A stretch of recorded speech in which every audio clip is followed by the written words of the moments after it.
வாங்க இன்றைக்கி நம்ம வீட்டில் என்ன ஸ்பெஷல்னு பார்க்கலாமா. இன்றைக்கி எங்கள் வீட்டில் சுட சுட இட்லி தான்.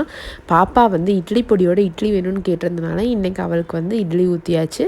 நான் நார்மலாக நம்ம இட்லிக்கு ஊற வைக்கிற மாதிரி தான் ஊற வச்சுட்டு அது கூட என்ன பண்ணுவேன்னா ஒரு 2 கைப்பிடி ராகி மட்டும் ஆட் பண்ணுவேன். இது என்னடா குழம்புல கருப்பாக இருக்குதுன்னு சொல்லி பார்க்காதீங்க, அது குடம்புளி போட்டு வைக்கிறது. கேரளா புளி குடம்புளி போட்டு புளிக்குழம்பு வைப்பேன். எப்போவுமே அப்படி தான் வைப்பேன். நம்ம நார்மலாக புளி கரைச்சி ஊற்றுறது இந்த குடம்புளி போட்டு வைக்கும்போது அதில் வர ஒரு ஸ்மெல் வந்து அந்த சார்கோல் ஸ்மெல் மாதிரி இருக்கும். ரொம்பவே சூப்பராக இருக்கும். ட்ரை பண்ணி பாருங்கள். நீங்கள் வேணால் புளி கரைச்சி ஊற்ற வேண்டியது, அந்த புளியை வந்து சும்மா கழுவிட்டு நீங்கள் உள்ளே போட்டாலே போதும். செம்ம சூப்பராக இருக்கும். நீங்கள் ட்ரை பண்ணி பாருங்கள். சூடாக இட்லிலாம் எடுத்து வச்சுட்டு பச்சைப்பயிறு முளைக்கட்டை வச்சுருந்தேன், அது கொஞ்சம் ஆட் பண்ணிவிட்டு கூட வேக வச்ச சுண்டல் எடுத்து வச்சுருந்தேன், அதையும் போட்டாச்சு.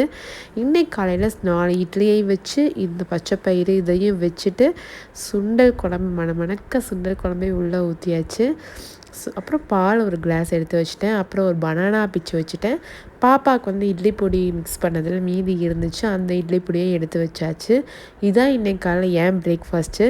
ஒரு சில நாள் டயட்டில் இருப்பேங்க, ஒரு சில நாள் இருக்க மாட்டேன். உங்கள் வீட்டில் என்ன பிரேக்ஃபாஸ்ட் அப்படிங்கிறத மறக்காமல் கமெண்ட்டில் சொல்லுங்கள். அதுக்கு முன்னாடி என் சேனல் சப்ஸ்கிரைப் பண்ணிட்டு போங்க. பாய்.